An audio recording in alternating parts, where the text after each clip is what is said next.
When we study physics, we must go beyond the self-imposed limits of what a discipline can call reality. That changes everything. I'm a physicist, and therefore I study how physical reality works with a sense that that's all there is. I was also expecting if I did everything right, I should be happy. But I was not happy. One night I wake up and all of a sudden, out of my chest, this beam of energy is coming from me. The essence of what I thought that I am changed from this way to that way. I decided that's what I want to do for the rest of my life, unite physics and spirituality. If you look at yourself, what is the deepest longing that you have? The deepest longing that I have myself is to know myself, to know why am I here?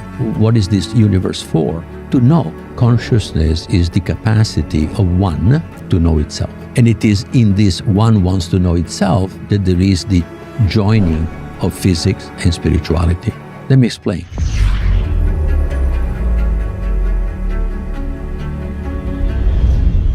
Hey everyone, welcome back to Know Thyself. Today we're sitting down with a physicist, inventor, and entrepreneur. Everyone watching this discussion is doing so using the silicon gate technology our guest today invented.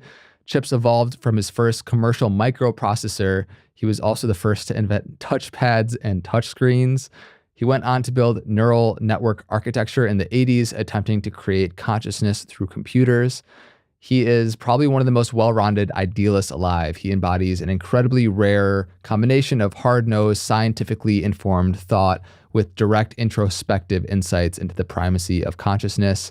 We'll be exploring what is consciousness, why it cannot be explained from the materialist view, his emerging new theory that changes the idea of who we are in a fundamental way and restores meaning and purpose to the universe that materialism has essentially denied.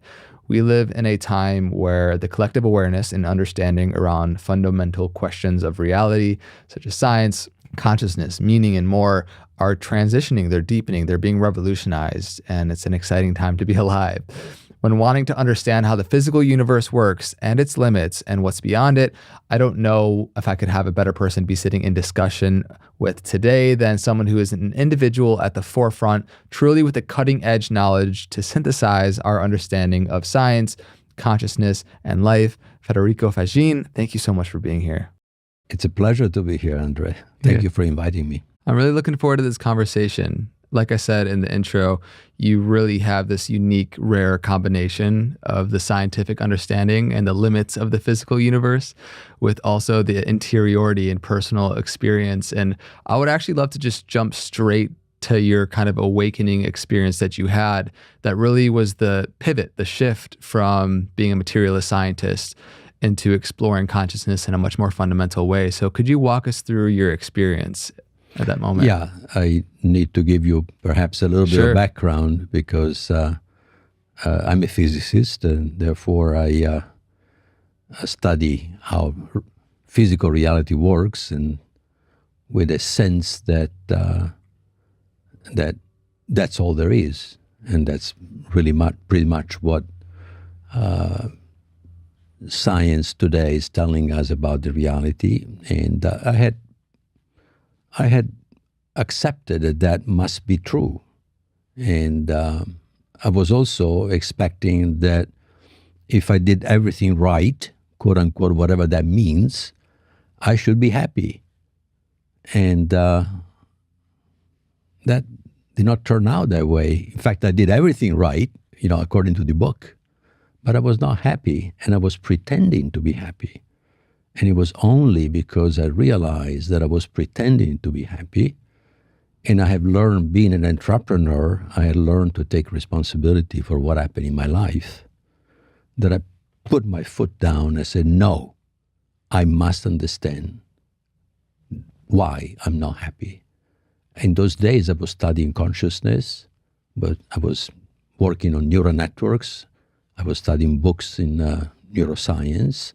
And I wanted to understand how come that we are conscious. The neuroscientists don't tell us how we're conscious. They explain, how we work by electrical signals and biochemical signals in the brain.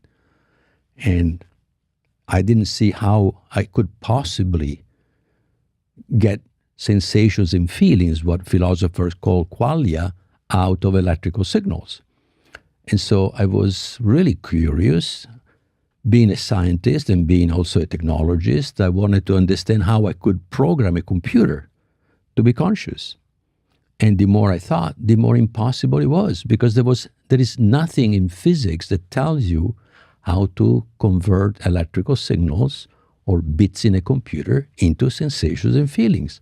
So the core was, what are sensations and feelings, which is how we experience life. And so it was in this climate where I was unhappy, which is also a problem of consciousness. I wanted to understand what consciousness is. And it happened one night, 1990, was Christmas holidays, was skiing up in the Sierras, Tahoe, with my family. And one night I wake up midnight, was thirsty, went to get a glass of water. Then I went back to bed, just waiting to fall asleep again. And all of a sudden, out of my chest, this beam of energy, white scintillating light, is love. But is a love that it was 10,000 times, 50,000 times, who knows, stronger than anything that I've ever experienced, is coming from me. And my consciousness is in this rush of energy. And is love, joy, and peace. Peace, I've never had felt that peace.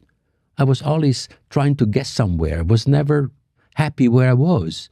But this is me. That's home. This is me. I am that. Actually, I am this instead of that. This that comes out of me. And then this energy, all of a sudden, is everywhere. And this white scintillating light, my consciousness is in that light. And so now I am observing myself. So I'm the observer of myself. This energy, because this love was there, this joy and this peace was there as well. And then a thought forms. Wow, a thought. But I already got what the thought was trying to say. The thought was, oh, this stuff is what everything is made of. But these are symbols. What before that thought, there was the understanding that the thought expressed. And then that was the end of it. My body was vibrating, like the cells of my body were resonating with what was going on. So body, mind, emotions, and the connection with everything was all in this holistic experience. So I was one observing itself with my point of view. That's what I'm saying now. But at that time, I had exactly the sense without the words to say what I just said. So that explanation you just gave is incredible. I think it is possibly one of the only thing that could transform someone's rational mind of trying to, reduce life and phenomena into a series of explainable parts. You had the interiority experience, which, the Eastern wisdom traditions have been speaking to for millennia, but haven't had the science to make it rigorous. Yeah. And what I really love, and having conversations around consciousness on this podcast, like with Don Hoffman recently and yourself and others, is that have these experiences, these meditative experiences that point to a reality that feels far more vast than anything we could deduce intellectually. And so the conjunction of both is really exciting to me. So let's keep diving deeper here. As this experience happened, how then did your rational mind start to pivot in what you were doing in the world? Because you were somebody who was very successful in the fruits of your labor in the classical physicalist model, right? And then from this experience afterwards, your energies and, mind started to change into exploring more how consciousness could be more fundamental, constituent of the universe. And so from that moment forward, what were the coming years and decades? What did that look like for you as you started to change how you what you were studying in your field of expertise? Yeah.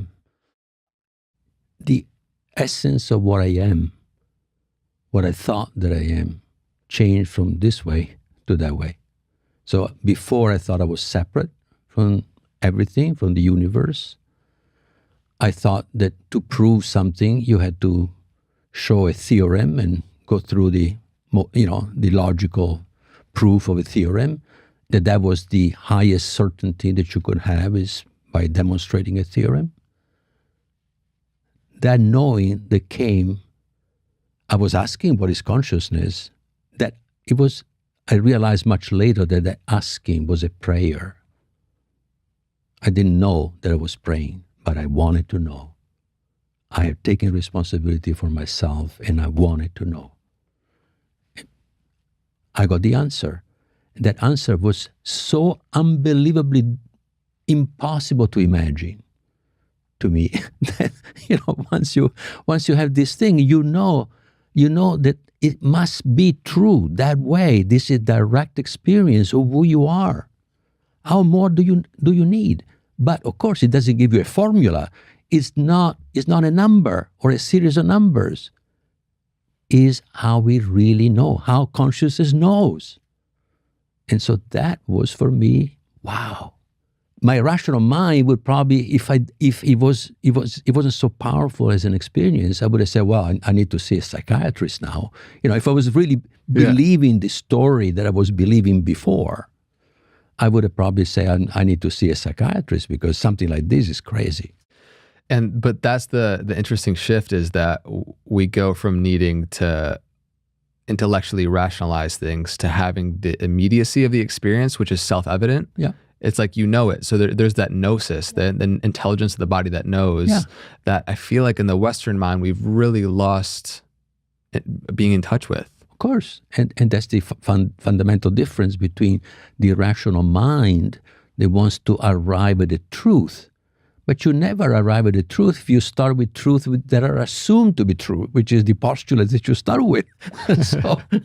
So it's foolish to believe that you can get to the truth if you start with truth that you cannot demonstrate. So, but our consciousness is the truth engine, is the one that can tell you whether it's true or not. But it doesn't give you the proof. And then you have to know also how to read your experiences. So it took a number of years of studying, but studying consciousness. How? By experiencing myself. That's the only way that you know consciousness. You don't read it. Books don't tell you what consciousness is on top of it. So I went through 20 years of personal work, starting with meditation, on and on and on. Teachers came and went, in this process. And it took about 20 years, so that takes us to about 2008 or so, 2009, when it was clear to me that consciousness must be fundamental. Consciousness and free will, because to me, free will and consciousness were parts and parcel of the same thing. So that was so clear that at that point, I wanted then to connect what I knew about physics into a theory that would connect the interiority and the exteriority. Physics only describes what you can measure in the space and time. But what you can feel, is that in space and time? Cannot possibly be in space and time. So where is it? And so that was the journey where I dedicated myself 100%. I decided that's it. That's what I want to do for the rest of my life. Unite physics and spirituality into a seamless whole where you can no longer tell the boundaries between one and the other. And it is the most exciting time to be alive, at least I feel, where the unification of science and spirit is becoming one. We're seeing how they are different ways of looking at the same thing, right? Yep. And I think there are countless people that have these inner luminous experiences, the experience of their interconnectedness and oneness with all of reality. And it can also be equally, misleading, where the mind wants to interpret certain things that we might have different prejudices or beliefs that will be fulfilling that, or looking through the lens of those beliefs through to describe what the experience is, which is also equally dangerous if your goal is to get in touch with objective reality. And so that's why I love diving into these conversations where we're teeter-tottering between both the exterior understanding and the interior experience, finding the consilience between the two, hopefully coming to a deeper understanding of it all. Now, as we dive deeper and deeper into the many nuances of this conversation, I would love to lay the framework and just some definitions to start around how you personally define consciousness, the classical and quantum view. That way, when we use different words throughout this podcast, everybody can understand we're on the same boat of what we're speaking to. Yeah. So if you would, how you define consciousness, yeah. And then also we spoke to a little bit the classical and quantum view. Yeah, consciousness is the capacity of one, the totality of what exists, to know itself.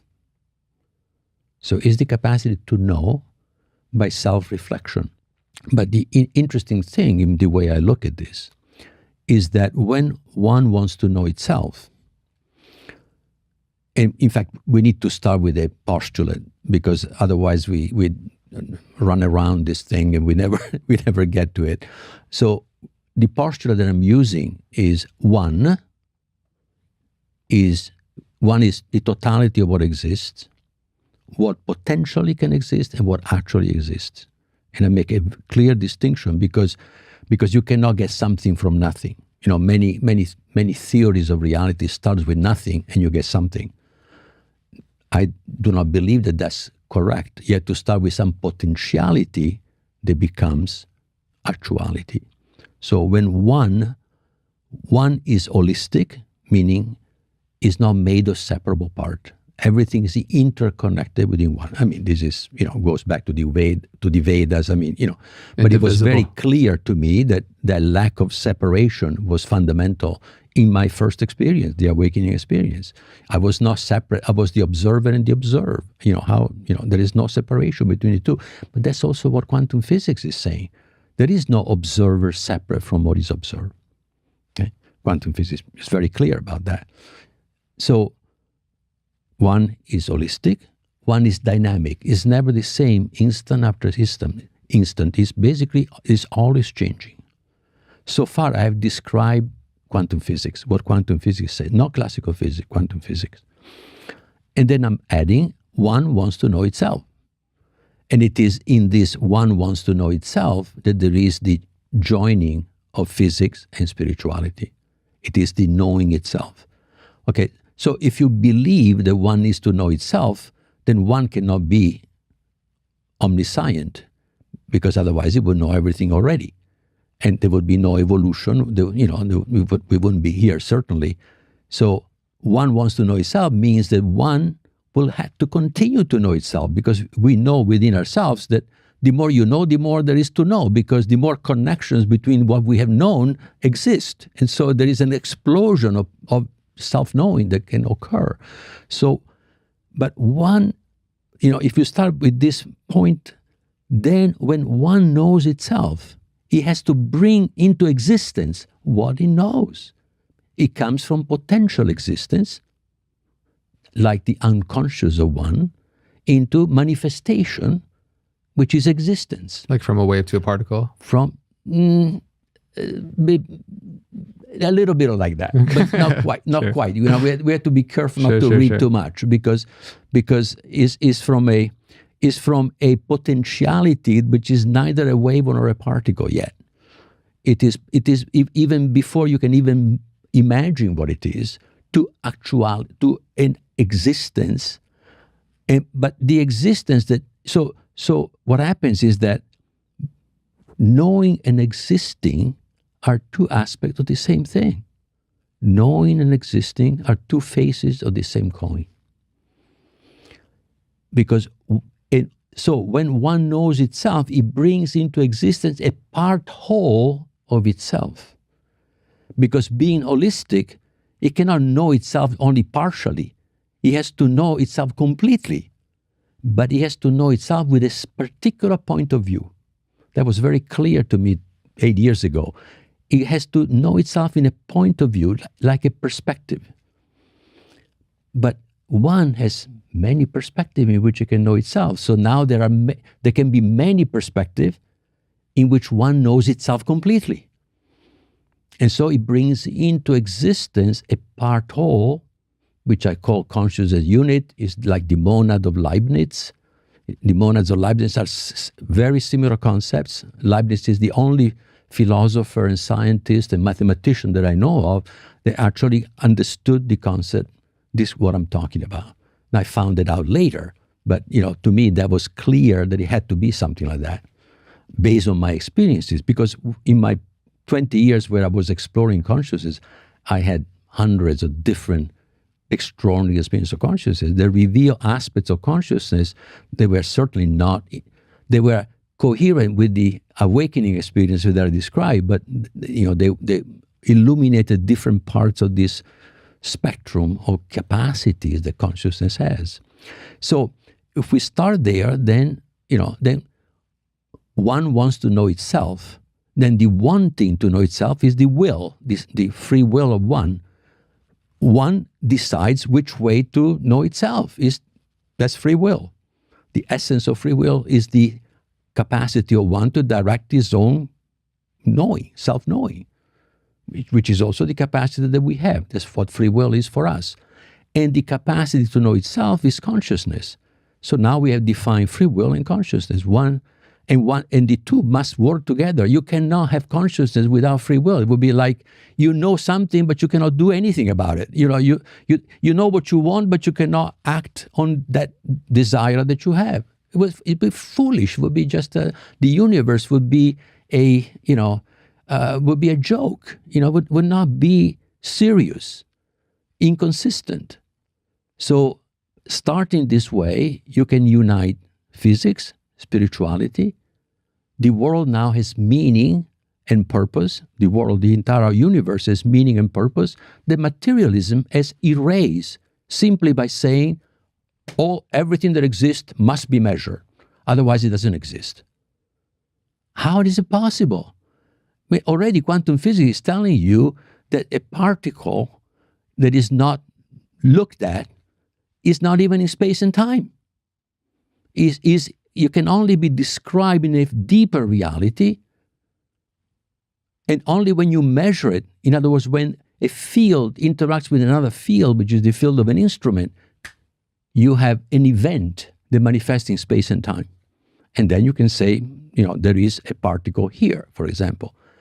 But quantum physics cannot tell you where you will find the particle. It can only tell you the probability of all the possibilities in which you could potentially find the particle. So there you go again. Okay, quantum physics is not describing reality. It's only describing what you can know about reality. Big difference. And probabilities have to do with consciousness.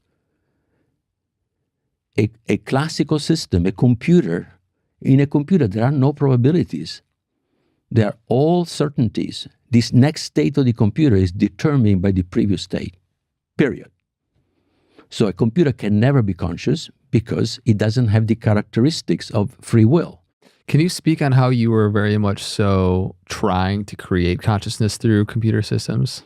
Yeah, well, when I was, starting from reading the neuroscientist books, neuroscience, I said, well, if the brain is an information processing system like a computer, which is how it is described, then I should be able to create a computer that is conscious.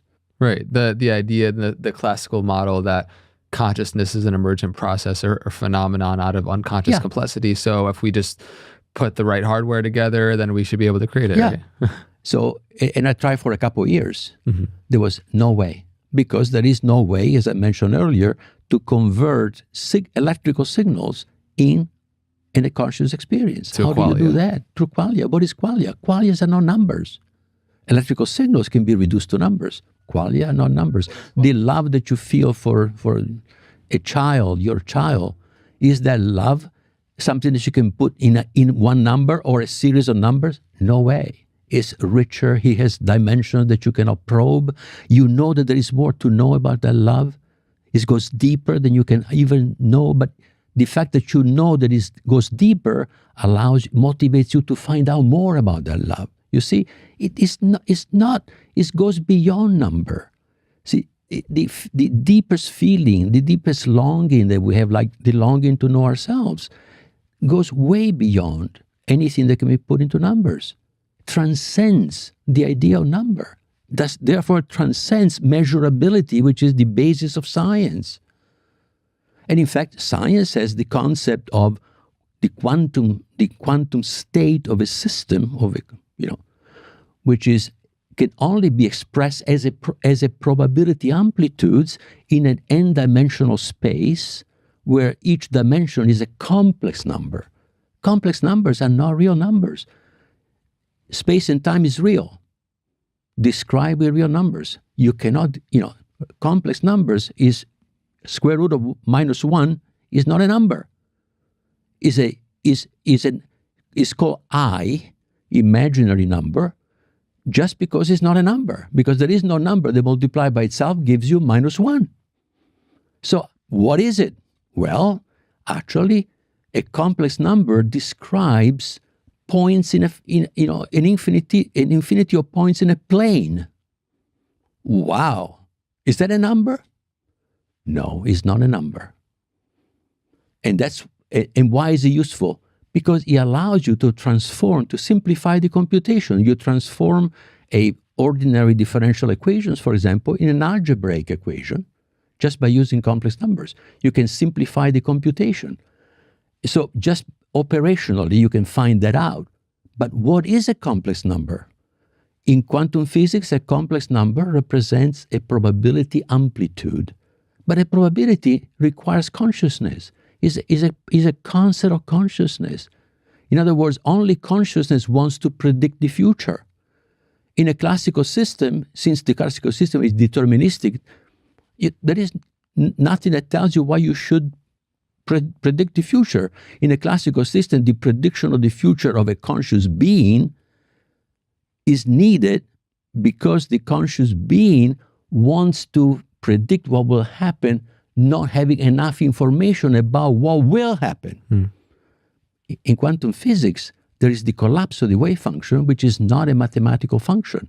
It is pure randomness, non-algorithmic, which is the one that decides what will manifest out of what you can compute, which are only the probabilities of all the possible positions, for example, of a particle.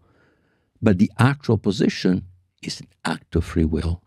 In this new theory that we can get into later, but I don't want to go too much into math, but fundamentally this theory is simply saying that consciousness must exist. You have to start with consciousness and with free will, like a postulate, and from there you can explain why quantum physics has the crazy properties that it has.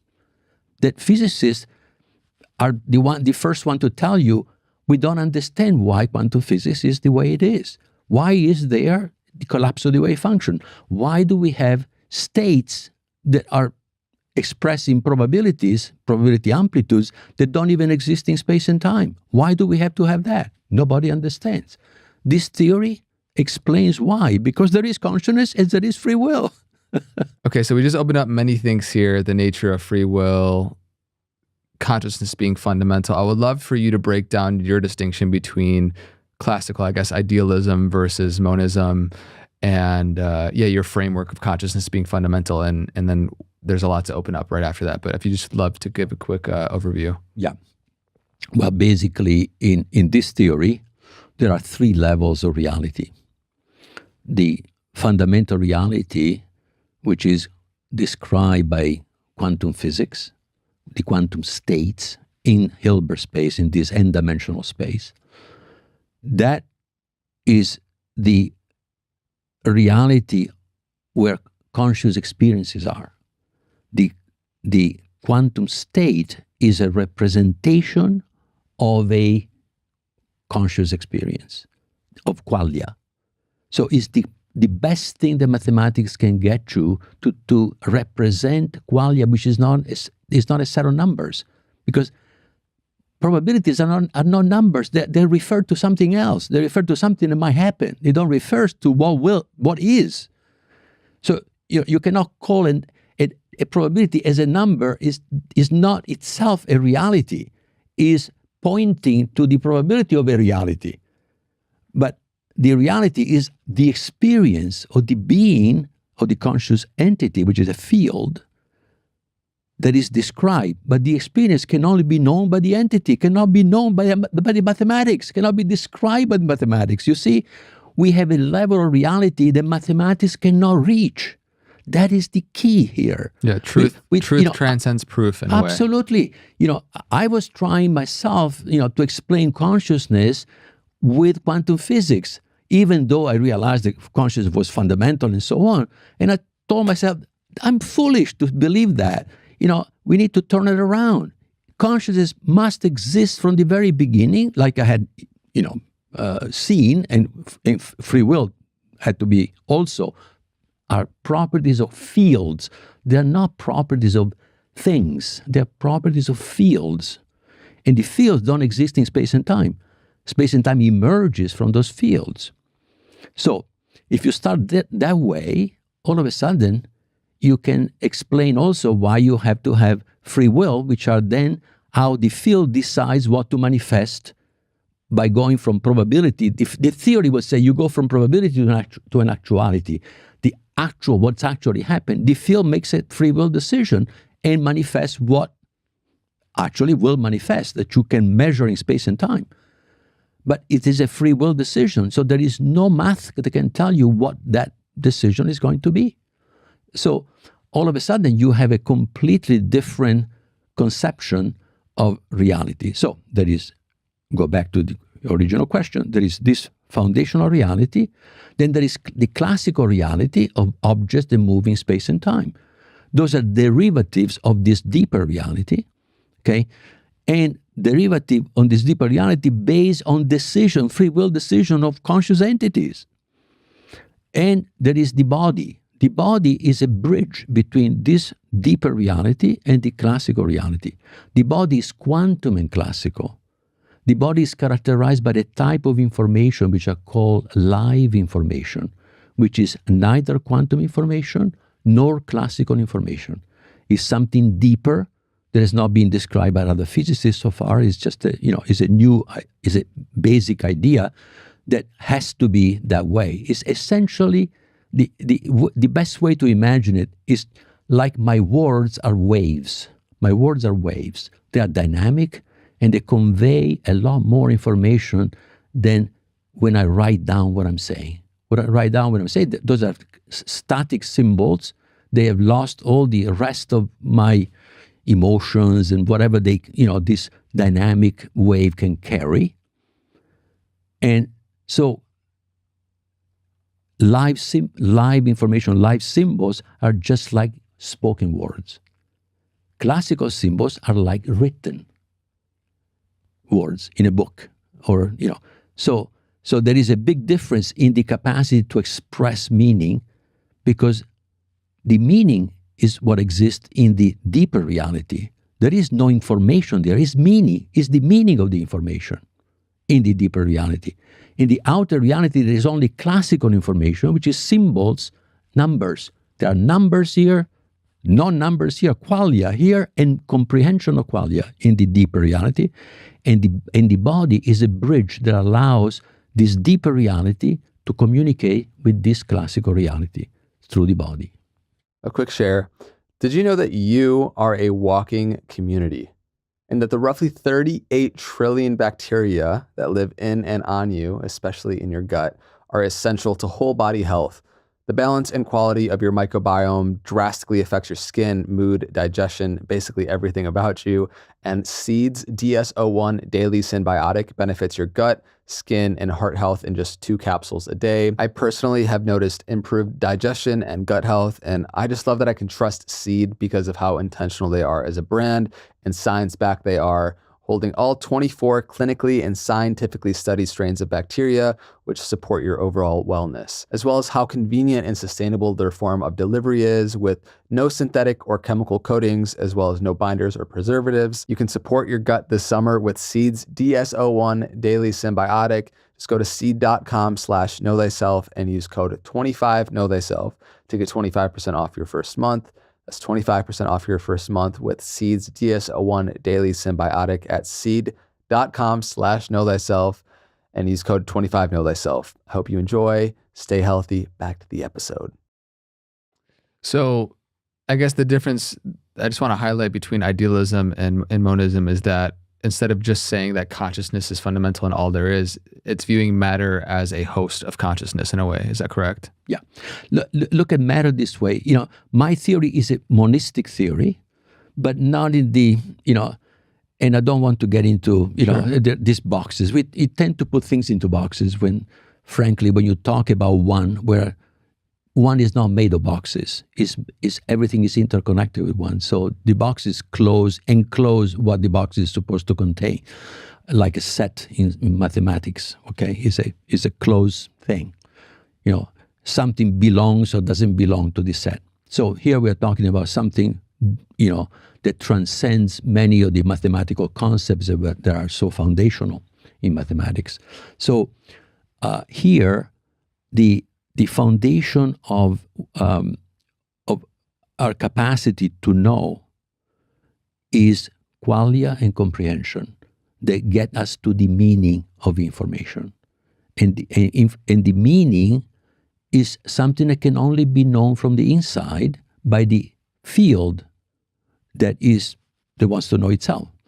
So when one creates monads, consciousness units, these consciousness units have the same properties of one to know themselves. They want to know themselves. They also can procreate other monads, that just like one created the monad, created the consciousness unit.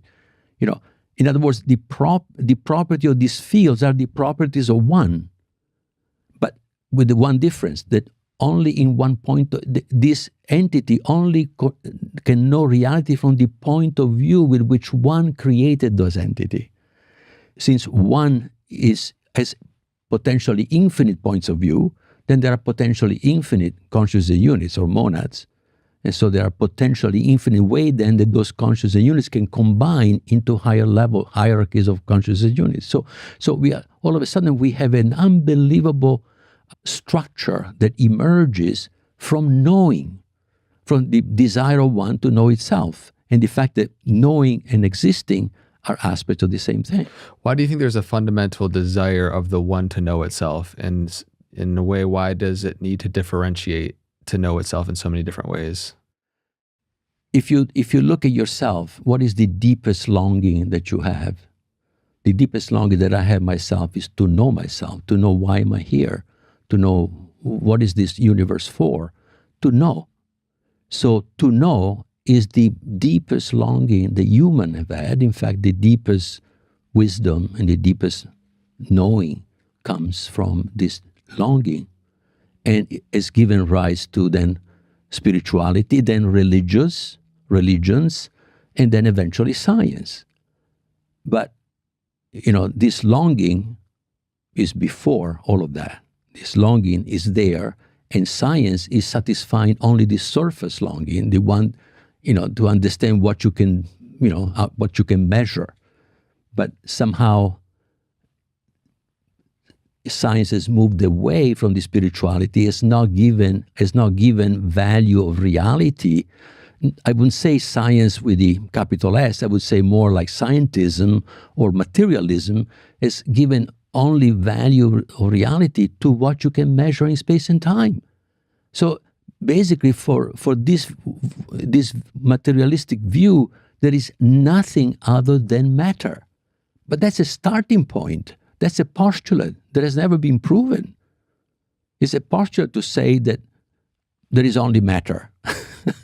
So when you know within yourself that there are things that you cannot understand, they go way beyond what can be measured in space and time, like the love that you feel or the courage that you feel, to take action against the beliefs system that are around you.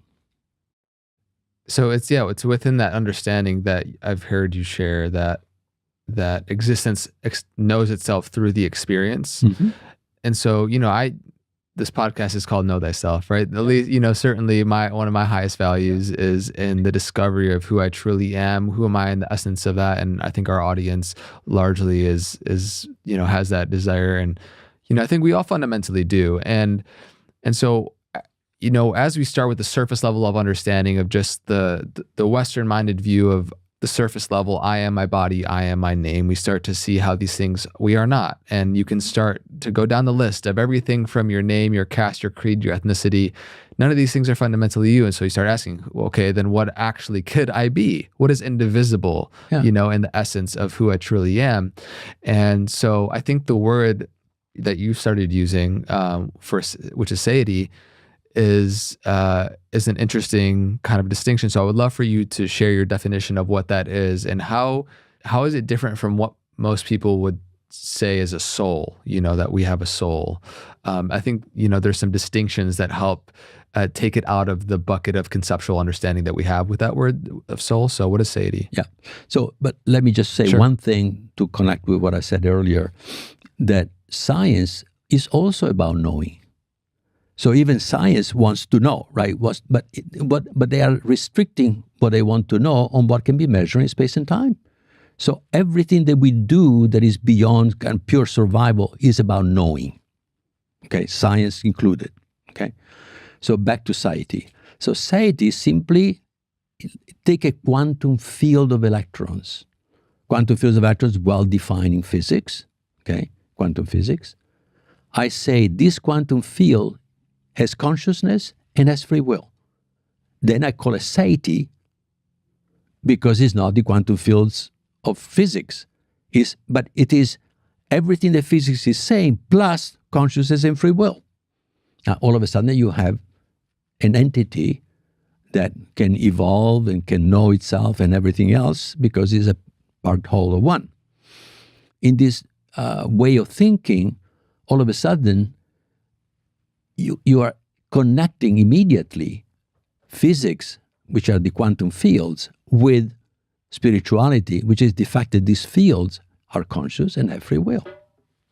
Okay, great. So I'll just read a quote from your book, which is new and out now. By the way, we haven't mentioned Irreducible, second to your first book, that I've been absolutely loving diving into. This quote that I just want to read, which is on this exact topic. You said, I believe instead that we are satiety who temporarily inhabit our bodies.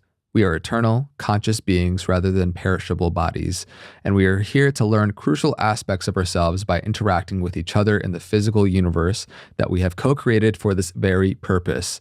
Everything we perceive in the universe was initially envisioned in the consciousness of the satiety because classical reality follows quantum reality and not vice versa. And quantum physics follows quantum information, which in turn represents the thoughts, desires, and conscious experiences of the satiety. Yeah. Anything you'd like to elaborate there? It was pretty thorough. Yeah, it's pretty thorough. I think that the crucial thing here is to always make the distinction. When I say I don't mean the body. And when we say I, we tend to generally mean the body. So the body is not where consciousness exists. The body is a quantum classical structure that exists in space and time, but is also connected with this quantum reality, and that's why it is a monism. Okay, if you take the field of electrons, the quantum field of electrons, the electrons are not objects separate from the fields. They are in physics, in quantum physics, an electron is a state of a field, is some structure, some form that appears in the field itself, just like a wave of the sea. A wave of the sea is part of the sea, cannot be separated from the sea. So the properties of the wave are actually the properties of the field. The properties of the electron are the properties of the quantum fields of electron, which is conscious and has free will. So the fact that you cannot separate the original matter from the deeper reality tells you that it's a monism. You don't have spirit and matter. They are all manifestation. Matter is a manifestation of spirit. Matter is a manifestation of mind. So can you help me wrap my mind around how a satiety could possess individuality? Because when you look at the word self, there's many different layers, like we said, we could perceive it as from the body to the mind to who we are in a more fundamental nature, that is an energy that we are inhabiting in a physical body temporarily in this experience. Yeah. So this has a lot of implications, obviously, and is congruent with, like I said, a lot of Eastern wisdom traditions that have been talking about this for millennia. So what is the practical differentiation in how you explain the soul and the satiety, and what that implies to what happens when we die, the personality and qualities of us that maybe carry over once this physical body dies? So I'm just curious to see how you kind of think about these things. So the identity of the satiety, the best way to look at that is the point of view with which one knew itself originally when it created this satiety, this field that is conscious and has free will, which is a part whole of one. That point of view is the identity, is the fact that that field will maintain that identity forever. So it is in a way, it is imprinted by one in its giving birth to this, to this new field, which is a new self-knowing of itself. So one self-knows, creates a part whole of itself with a point of view, which is the identity, which is the uniqueness of that field. And the uniqueness remains the uniqueness of that field forever. That field is eternal. Or if one is not eternal, he has the same duration of one. But, you can, because that, if one wants to know itself, the last thing that one wants is to forget, what he has learned about itself, right? So there has to be a memory of the self-knowing of one, which is also the memory, the self-knowing of the satiety that are created by one. So there has to be a way to remember the experience. And that's another reason why you have to have classical information. Classical information is information that allows you to remember an experience, a quantum experience, because a quantum state only exists for a very short period of time. So if you better put in memory what you experience, otherwise you forget about it. Because the next thing that you experience, if you didn't put in memory what you experienced earlier, is gone. So, it's like we imagine the present and moves toward the future. Well, no, there is no future and there is no past. It's the past that grows from the present, which is the memory of what you had experienced. So the past moves the back.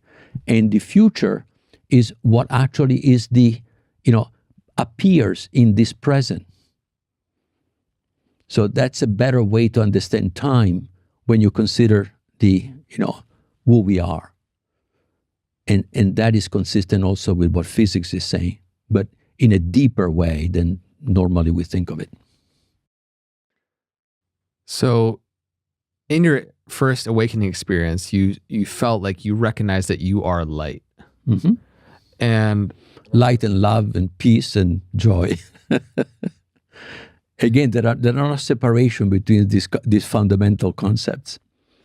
And then you felt from that experience that you are this one point of the one in which it knows itself, like a point or a dot on a circle in which there are potentially infinite amounts of dots that could be there. I perceive myself as a point of view of one upon itself.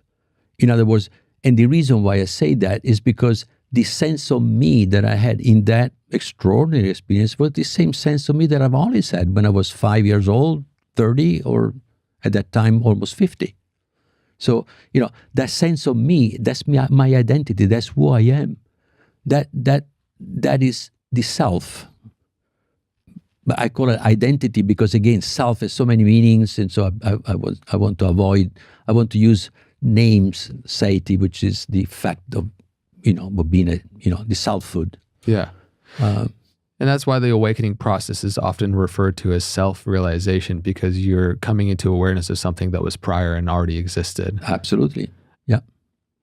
Because we have memory of our own experience. And so we're in the process of remembering. Yeah.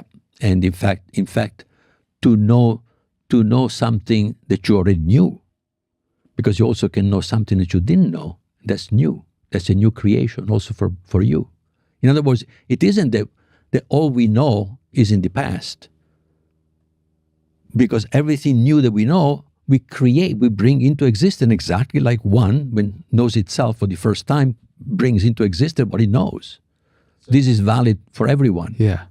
So then do you think there is this vast intelligence is orchestrating in a type of way the people, places, and circumstances for us to garner the experience we need to come into that self-remembering? But by being part whole, we are all orchestrating what one wants. You see, because if we were separate parts, it would be different. Then there would be an orchestrator, but we are parts whole. Yeah. But notice that our body, even our body, is built the same way. It's built with parts whole. Let me explain. Every cell of my body has the genome of the egg that built the entire organism.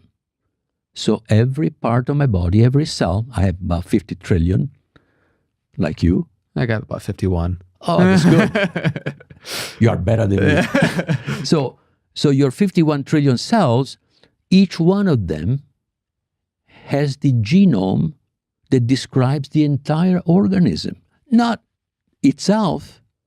Everything, the whole thing, is a part whole. The potential knowledge of the whole. That's why a cell, later on in life, can express aspects of itself that were not present at its birth. That's why there is, epigenetics. 30 years ago, it was impossible, could not exist. And now, of course, people are beginning to accept that epigenetics exist. Epigenetics is that, a cell is not determined at birth in what it's going to be able to express. It can express new things that were not present at birth. So, the entire understanding of who we are is appended. And there are people that tell you, materialists that tell you that the body is just an algorithm. Biology is just like a computer. What the hell? No, a computer is made of transistors. There are not 50 trillions yet. There will be 50 trillion. So what's the big deal? A transistor is a switch, on, off. That's all. What does a switch know about the whole? The whole computer. And the software that runs in the computer? Nothing. Yeah, how could there be the sound of a crying baby, the sight of a rose, the taste of a cherry, these qualia that can't be in the experience of a switch? No, Andre, but this goes beyond that because I'm just describing a body as a physical structure in space and time, comparing to another physical structure in space and time, which is a computer, which is a purely classical system. The body is quantum and classical. The consciousness, the feelings are not in the body. They are in this field, this deeper field. They are not in the body. We project them in the body. They are not in the body. We are not. Who we are not the body. We don't exist in space and time. We exist in this deeper reality. You see, that's why we are so indoctrinated on one end and so also hypnotized into believing that we are the body, that we always fall into this trap of believing that we are the body. Yeah, we have a soul, but then when we think about ourselves, we think about the body. No. The body is just a structure that then perishes. If we were the body, then scientism would be right to say that when the body dies, it's the end of ourselves, right? If consciousness is a property of a functioning brain, when the brain doesn't function, we shouldn't exist anymore. And of course, that's what I believe when I believe in this scientism worldview, which did not take into account what quantum physics was saying. The point is that I'm trying to make is that quantum physicists are saying something that then we never reflect in our worldview. So I just want to pick up where you were just talking about emotion and how emotion carries meaning and this understanding of live information. Yeah. This is a very kind of new concept, in terms of understanding how meaning is tied to the fundamental constituents of reality. instead of like an afterthought or a byproduct, I suppose, that we, intellectually make. So can you share how emotion is tied with meaning? Yeah. Just think about love. What is love bringing to you? I mean, beyond the feeling itself, there is a meaning behind that. The qualia is one thing, right? What it feels like. That's the qualia. Yeah. But then the qualia are simply the entry point into the inner sanctum, which is, this field that can know, that has properties that are infinitely powerful properties to understand. Understand means to get the meaning of what? Of what you perceive, which is qualia. So the meaning is the essence of what you know. And it's also what we want to convey when we use symbols. I don't describe my qualia, I describe the meaning of qualia. When I say, I love you, am I describing what I feel? I cannot describe what I feel. So I describe, the essence that I call love, that that's the meaning that this feelings has for me. But it goes deeper because love is a word. Love is a symbol, is a word. But love to you, if you really go into it, it has dimensions that are unfathomable. It has depths that you cannot fathom.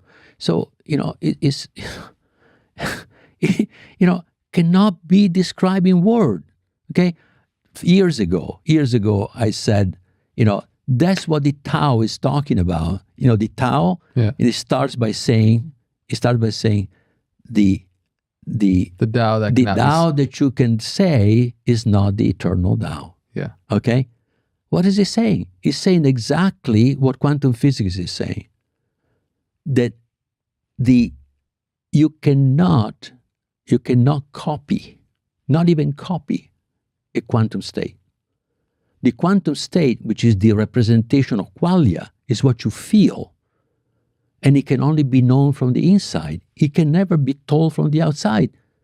What you can say about it are only symbolic expressions of what you feel.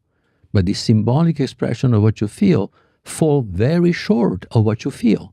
There is a theorem in quantum physics, it's called Olivo's theorem. Olivo's theorem said that when you have a quantum state, when you measure the quantum state, you can only get one bit of information, classical bit, per quantum bit. The quantum bits that describe the states are entangled, which is, a crazy property of quantum physics, meaning properties in common that cannot be represented in space and time. They require these n-dimensional spaces. Not only that, but each quantum bit is an infinity of possibilities, representable as a point on the surface of a sphere. So every point on the surface of a sphere, meaning a direction in space, is one of the possible states of the quantum bit. When you make a measurement of this quantum state, you set a direction, and if you set in this direction and you measure, you will find 1 or 0, which is the opposite direction. You can only find 0 or 1, no matter which way you measure it. That's a property which is incomprehensible because classical physics is not these properties. When you measure a quantum system, you disturb it, and you measure something that was not the state that it was. So the observer affects what is observed. And of course, then what is observed affects the observer by giving some information. So all of a sudden, you no longer have the situation in classical physics where the observer is separate from what is observed. You're a participant. And you are a participant. You are both observer, observe, and actor. You're all three. You're an agent, all three. Because we take turns, like we're taking turns now. Now, when I speak, you observe me, and when you speak, I observe you. Okay, but also my speaking affects you, but also affects me, and vice versa. So we affect each other in a way that classical systems don't affect each other at all. In classical physics, you had to make a separation between the observed and the observer. And that separation is being kept in the mind of even most physicists to this day. So they don't think of they explain what's going on in ways, but they're not clear about the role of the observer in quantum physics, because it's incomprehensible in the conception of reality that exists, which is reality is really what we can measure in space and time. So Don Hoffman talks about space and time doesn't exist. Okay, in that sense, okay, it is right, but in reality, there is, we have to explain why we have a perception of space and time and where does it come from, and so you have to think in terms of a deeper reality, and space and time are emergent properties of this deeper reality, as the other way around. Consciousness and free will are supposed to be actually free will. Typically in scientism doesn't exist, but consciousness and consciousness emerges from space and time and objects that don't have any of that. Okay, but it is the other way around. Space and time and matters and energy emerge from this deeper reality, and so they must be explained in terms of knowing. Knowing is deeper than space, time, matter, and energy. Do you think that a conscious entity can actually know itself in its entirety? Of course not. Not even one can know itself in its entirety. It will continue to know itself. The more it knows, the more it can know. So knowing ourselves is a continual dynamic process. Absolutely. It never ends. It cannot end. If it ended, it would be the end of the universe in a way, the end of evolution, the end of everything. Yeah. But one will be finally satisfied. It knows itself completely, and we don't, we become subsumed from one, and that will be the end of it, which is fine too. Right. I don't really know, but but it is reasonable to think that there is, why should time end? Besides that kind of time, which is the time that we measure, is not the time that I'm talking about. That time that we're talking about is the present. The time of experience is that sliver of present, where everything that we remember or everything that we predict is in that present. If I make a prediction of what will happen in the future, that prediction is done in the present. This invites a feeling, at least to me internally, of a lot of spaciousness and taking pressure off of ourselves on the spiritual path, because we have in the West more of this achievement-oriented, goal-oriented mindset, where it's like achieving enlightenment becomes a point in which our spiritual journey is like, we've arrived, versus you're inviting a continual journey and let's enjoy the ride. Of course. But for me, in a way, why was I disappointed? Because I had checked all the boxes, and so I had arrived, right? And I should have been happy. Yeah, the money, because I had always put happiness in the future, because I'm not, I was supposed to achieve certain things to be happy, because that was the list of things that I had to do. But that was my imagination. And so once I arrived, I was unhappy. So what's wrong with this picture, right? A quick share from one of our sponsors today, Element. Element is a tasty electrolyte drink mix that contains a science-backed ratio of sodium, potassium, and magnesium that help you regulate your appetite, curb your cravings, and improve your brain function. I've been drinking an Element nearly every day for the past few years in the morning while I'm fasted, and it's a game changer. It's got no sugar, no coloring, no artificial ingredients, no junk that you don't need. Whether you need to replenish after a workout or just for overall hydration, their electrolytes do the perfect job, and they taste delicious. They have many flavors. Literally all of my friends that I've put this on now make it a part of their daily ritual as well. And their hot chocolate flavor is incredible. I highly recommend trying that one out. To try it out, if you want, you can go to drinkelement.com/knowthyself, and they'll give you a free sample pack with your order so you can try every flavor. And what's awesome is that if you don't like it, they'll give you a no questions asked refund, and you don't even have to send the box back. As always, everything is linked down in the description below. Back to the episode. So I want to talk about this sovereignty, this reclaiming our spiritual power and the responsibility we have to do so. I love this quote I found in your book around suffering from Simone Weil that says, "Suffering as a door that we can choose to go through, and then we learn something, or we refuse to open, and then nothing is added. Rather, it takes everything away from us. Yeah. And I feel like we all have these experiences in life that are challenging, and we suffer. And we can grow through suffering or grace, but oftentimes there's a lot of suffering that points us into the direction of what's not working for us in our identity and beliefs and so many different things in life. And so as the one desires to know itself, I feel, and I would love to get your perspective, as suffering kind of serves as the friction necessary for us to move into the direction of experiencing, remembering, realizing our true self. Do you agree? I mean, my sense is that suffering is very much something that exists in this quasi-virtual reality in which we live and we believe to be the body, and we're here to learn something about ourselves that we set up to learn before incarnation. So because clearly we are not the body, so when the body dies, we are still the field that we were before the body was born. So we don't go anywhere. We continue to be the entity that was created with the point of view that we always have. When the body dies, we recover the memories of other lives that we had in this reality, maybe other possible realities, who knows? But certainly, we no longer see, once we believe to be the body to the point that we pay attention only to the signals produced by the body, we become close in a way. We no longer observe things that are beyond the body. We observe only the stuff that the body produces, and we communicate with the body as ego. The ego is only a portion of the deity, who we are, or this field. Is that portion of the field that got in creating the characteristic of this body in order to understand itself. That a portion of itself became, hypnotized, so to speak, believing that it is the body. It is a little bit like when we control a drone.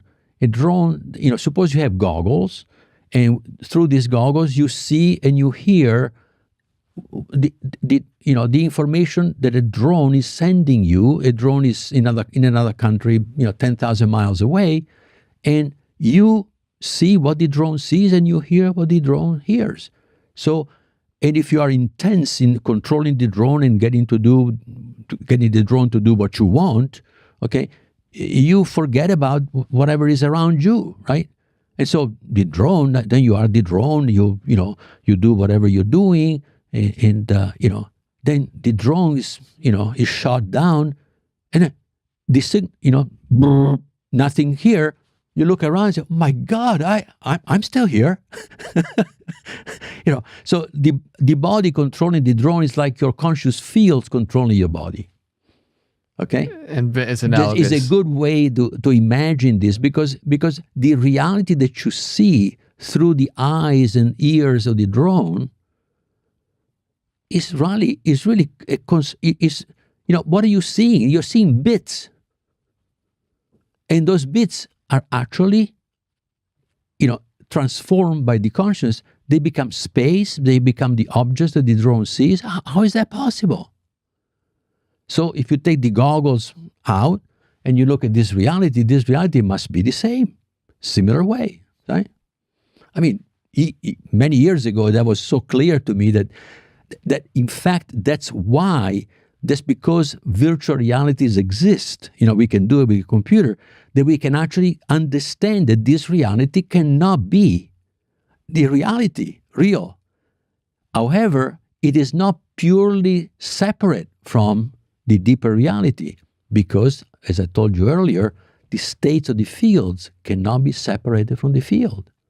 So the virtual reality is still connected with who we are. Is our emanations of who we are. That's why the theory is a monism, like I was saying earlier. Yeah. So I personally love that analogy. It's also, in reference to Donald Hoffman, how I love his headset analogy, because it's a very useful, thing that we can wrap our head around, so to speak, pun intended. I think where we have a virtual reality headset and we go into this other reality where our true self takes on our sensory system of seeing, smelling, tasting, touching, and hearing, that plugs us into three-dimensional reality where it's very enchanting and it serves the purpose of having the experiences we need to know oneself. Yeah. But we often get lost in the veil of that forgetting.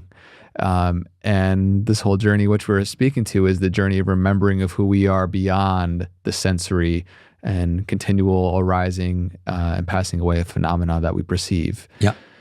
And so I feel a really important reflection now is, as you know, all the people that are listening into this conversation right now on our journey, there is a responsibility we have to know oneself.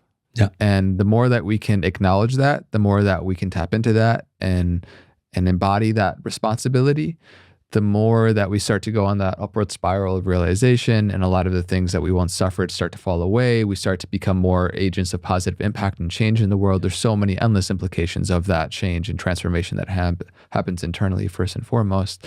And so what do you feel is the responsibility we have for that awakening process? Yeah, I think that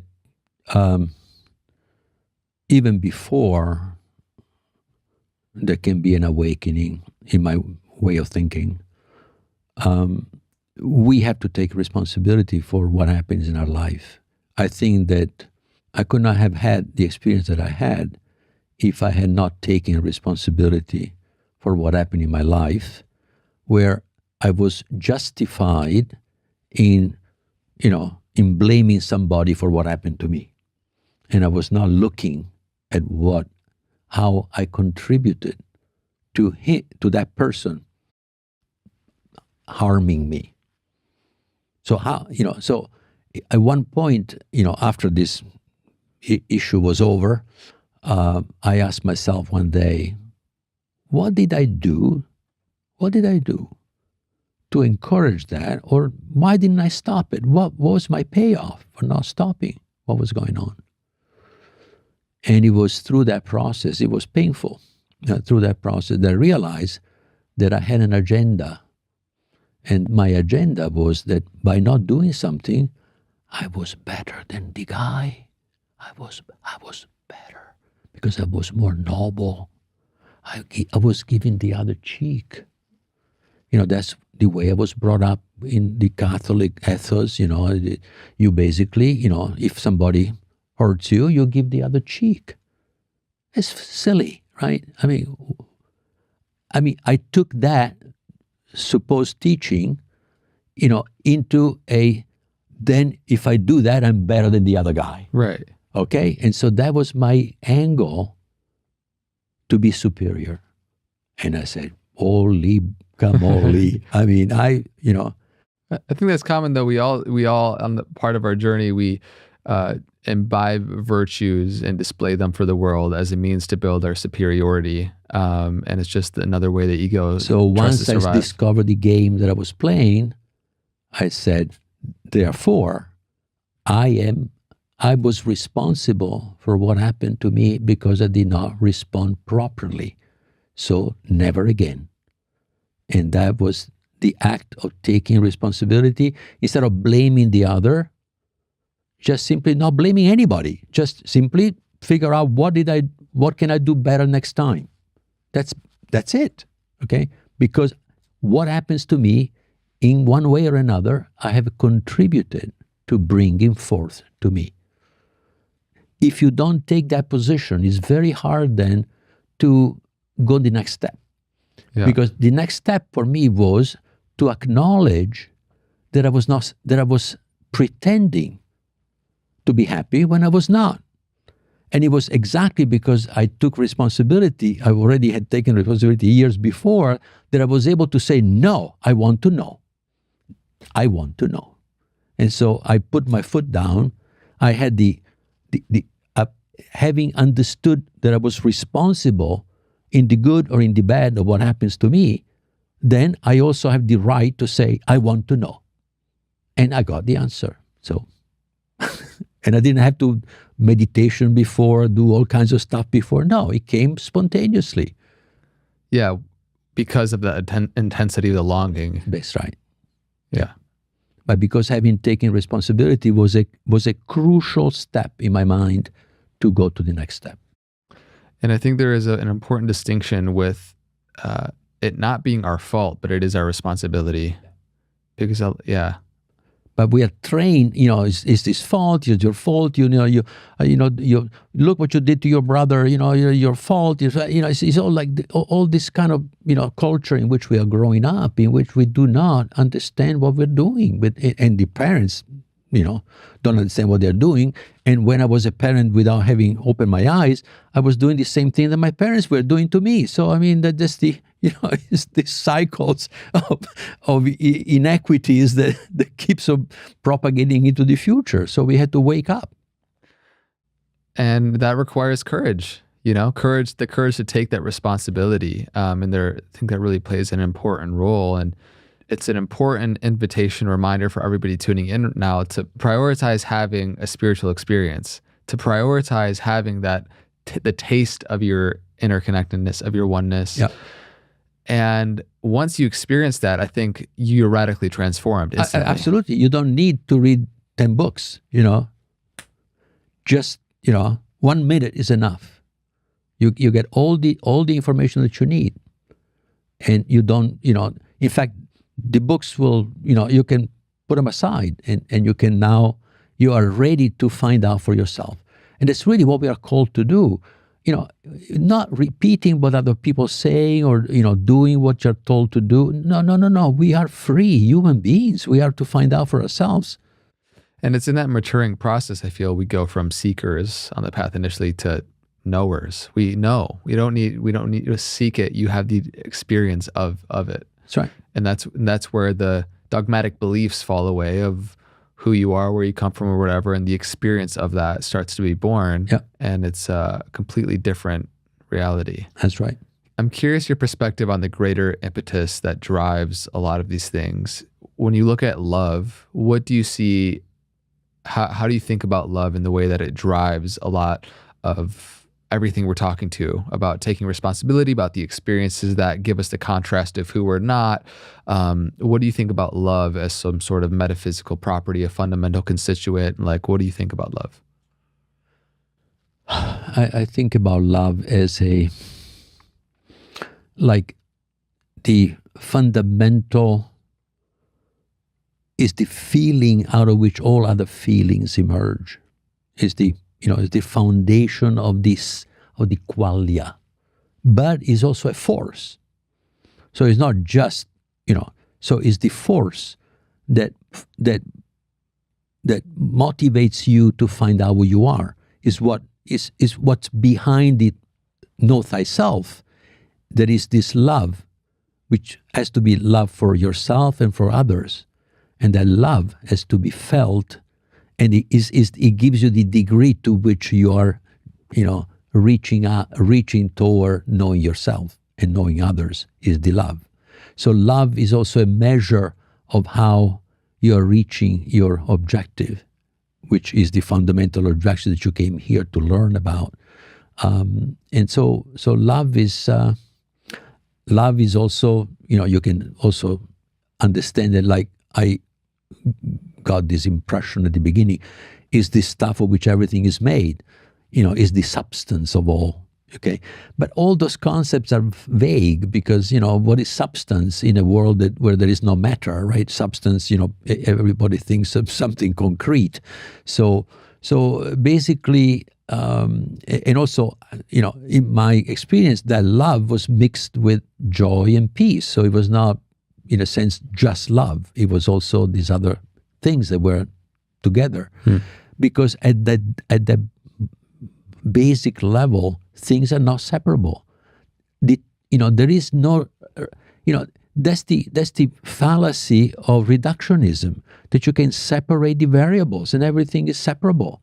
Like if you can put them into different boxes. No, at the deepest level, everything is interconnected, and that's the power of the concept of one, which is holistic, truly holistic. No, you say the words and then you forget about it and you start, making distinctions that separate the things. It's just, an interesting analogy that I use from time to time is to say, where's the boundary between red and orange? Is there a neat boundary that separates the color red from the color orange? We talk as if there was a boundary there. No, there is a region where both are true. There are regions where it's red, everybody agrees it's red, a region where everybody agrees it's orange. But then there is a region where you say it's red for you and say, no, it's orange for me. And so that region is both of them. That gives you an idea how science and spirituality, our physics and metaphysics are joining where there is no boundary. Now they become one.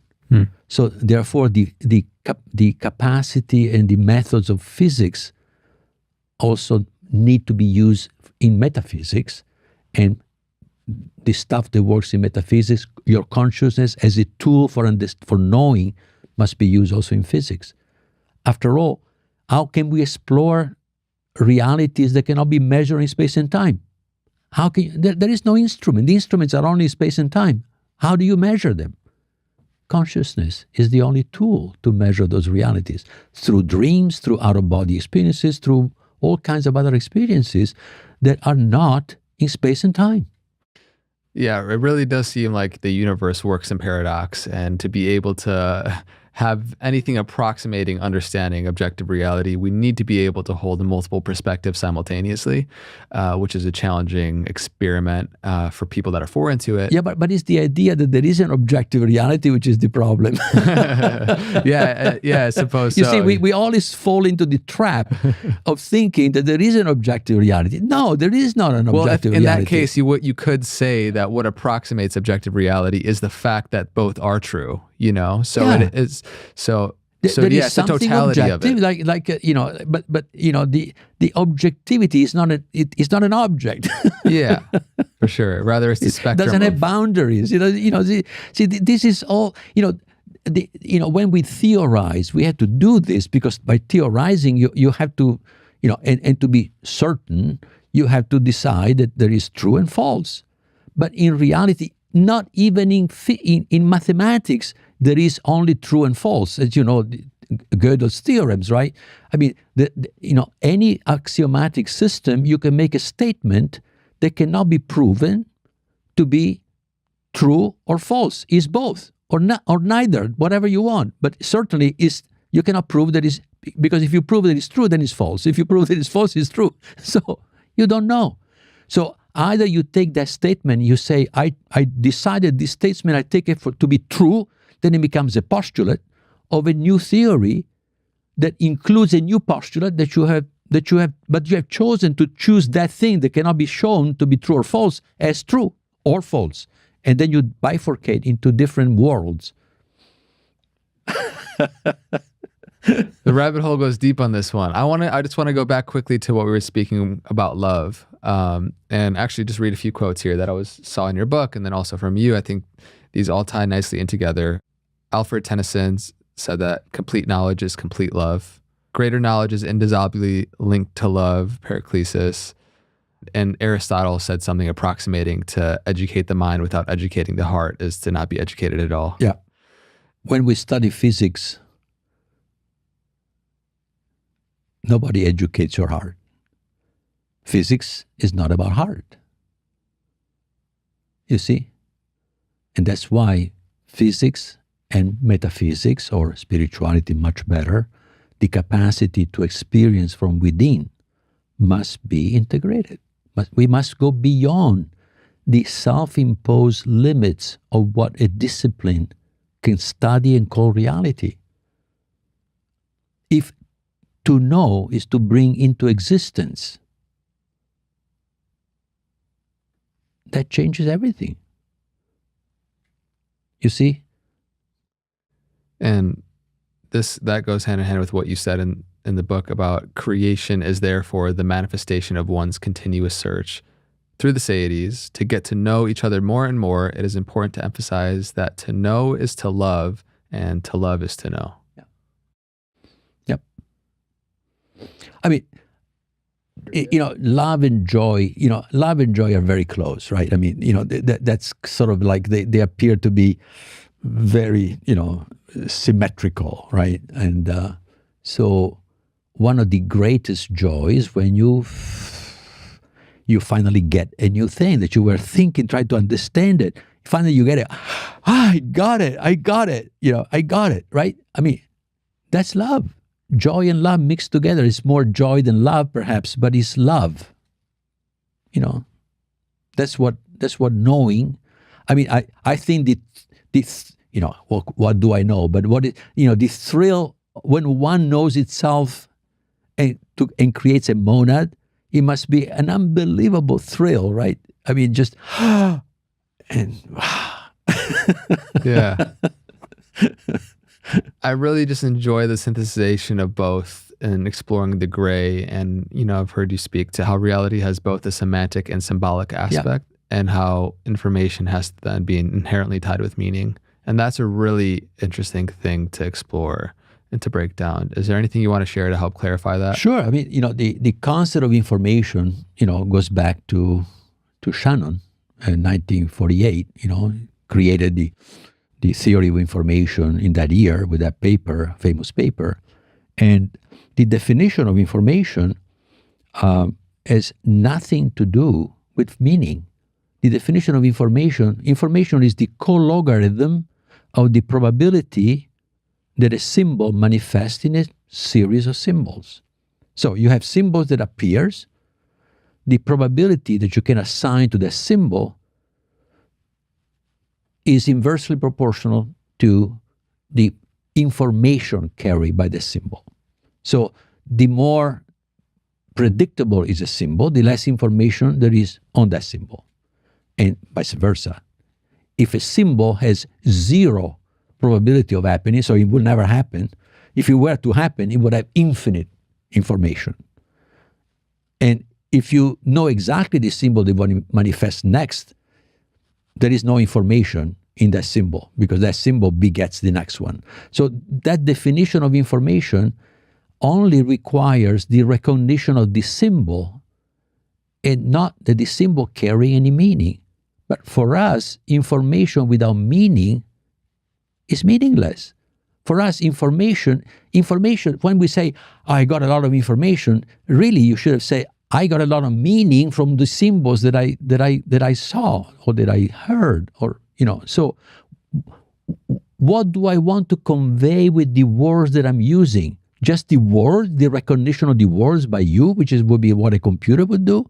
No, it's the meaning of those words is what I want to convey. And I have to use, because I cannot give you, my state is equivalent to a quantum information that cannot be reproduced. Quantum information cannot be reproduced. There is a theorem, the no-cloning theorem says you cannot reproduce quantum information.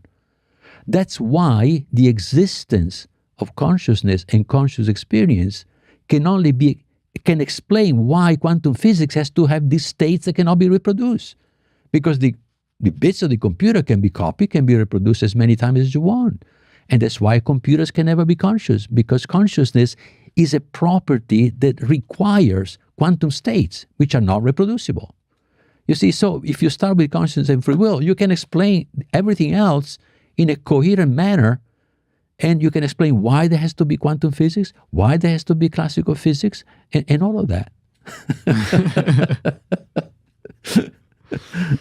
Okay, so what we're exploring here, and what you said earlier about how consciousness and free will must be properties of the original field, which is completely backwards from the traditional model. I want to spend a little bit of time exploring that and the understanding of free will. Would you say that we have free will to the degree in which we earn it or recognize who we are in our truest self?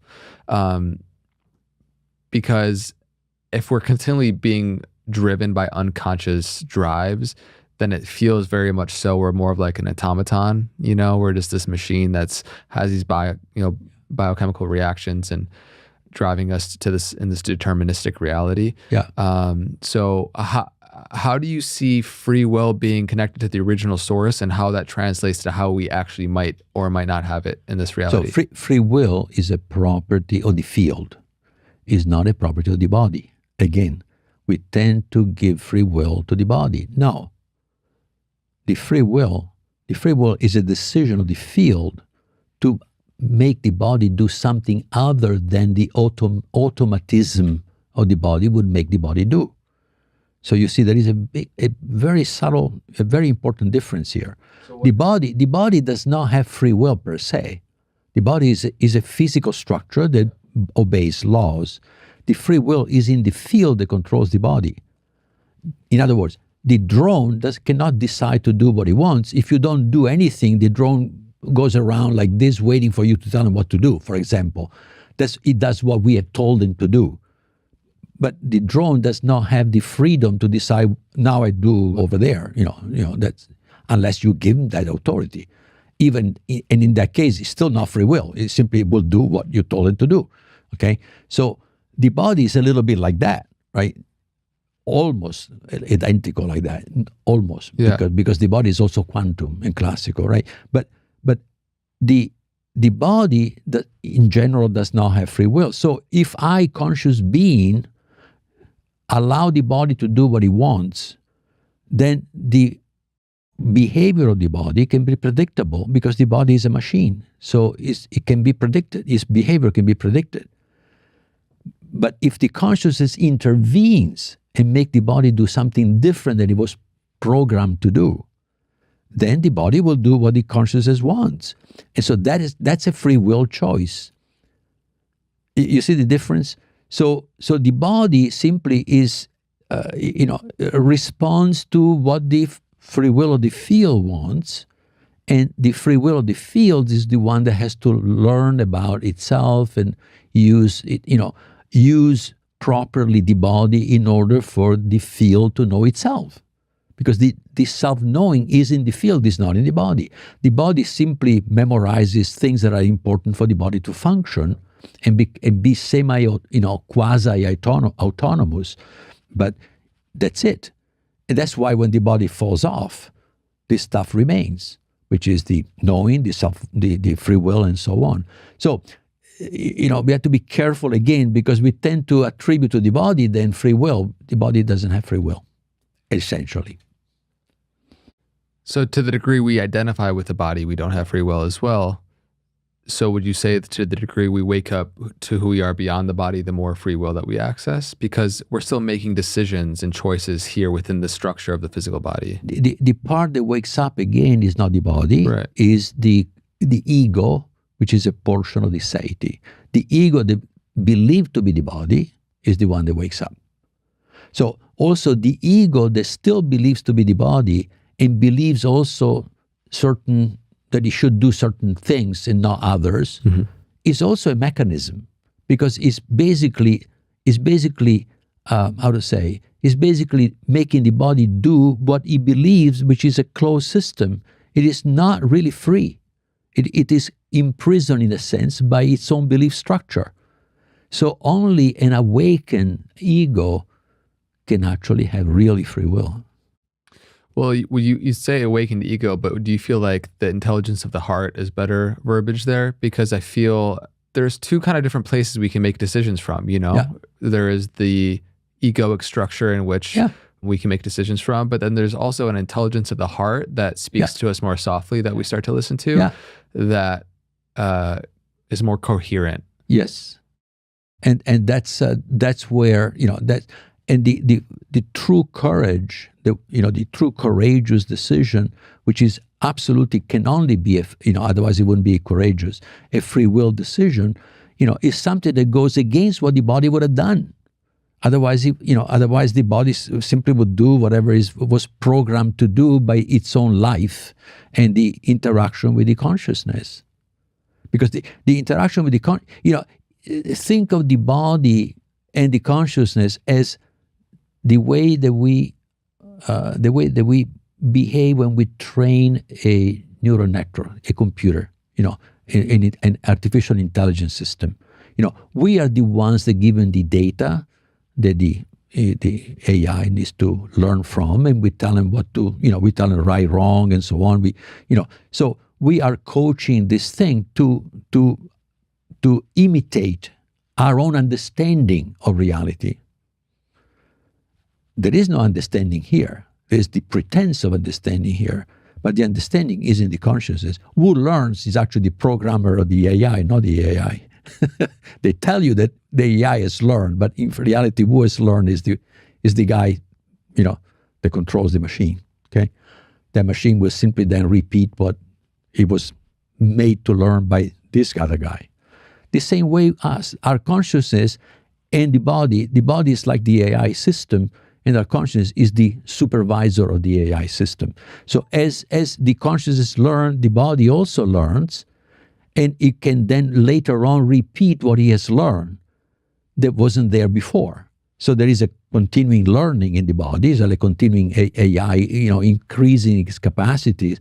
But in reality, the body simply mirrors and, sort of parrots what the learning is, and the knowing is in the consciousness that controls it. Again, we tend to think that we are the body, and that tricks us every time to think that as a body, then we have certain properties that are not properties of the body, they're properties of the field. So when you look at reincarnation, do you feel like that's compatible with this theory and like what the moment of the physical body dying is the deity would then inhabit a new incarnation into another body? What do you feel like is most likely? Well, the accounts of the near-death experiences, which there are thousands and thousands out there. And also the accounts of the children who have clear recognition, or they can validly prove the existence of them somehow knowing where their previous life was, how it was killed, the things that they had, the places they lived, etc. Those accounts, are clearly consistent with the theory that I'm telling you. Basically, when the body dies, the ego, which believed to be the body, no longer has the signals, that it was paying attention to, are all scrambled up, or they're not even there. And then he looks around, wow, I'm still here. And he finds himself over the body, looking down at the body, which is being operated in an operating room in the hospital. And then he describes properly what happened. Then he moves into another environment. He meets, their dead parents or friends that were dead, and has wonderful, heartfelt connection with them. And then he is told to get back to his body, and he wakes up and, oh shit, I had to live a little more in this life. It was so much better up there, right? So those are the typical near-death experience. That is telling you very likely what might happen to you. So the difference is that if the body is not resuscitated by a good doctor, you simply move beyond that experience when you are in that expansive state, and then you continue to live in that different reality until you are embodied again in a different body and have another experience. So that's very consistent. It cannot be explained with neuroscience at all. In fact, the neuroscience has to say that those experiences are crazy, are just imaginations. But how can a brain that doesn't work imagine? Especially imagine something which is so transformative that 90% of the people that have this kind of experience find their life transformed by that experience. So when the brain wasn't working, it was doing more for them than when it was working. It's so fascinating, and I kind of want to zoom out just a little bit. I often think about how recent civilization is, and writing, and the vast grand scheme of evolution of this planet and the solar system and the galaxies. I'm curious what you think, if there was like a 25th century person with an average knowledge of whatever developments happened between now and then, if they were to look back on the time of us having this conversation and the collective understanding of really where the world is at in the 21st century, what observations do you think that they would make about where we are at in our own developmental journey and the framework we have around understanding consciousness? Yeah. I think that it depends how humanity will really transform itself in the next 100 years. I think we have 100 years that can set the stage of what will happen in 500 years from now, because there is a possibility of self-destruction if we do not use AI, do not use atomic energy, we do not solve the climate problem properly, and so on. that we have in front of us. So there is there are scenarios there that are not happy for mankind. If mankind overcomes this problem, then mankind will look back and hopefully a much larger percentage than what we would do now with our mindset would then look back and say, oh, wow, how could we be so ignorant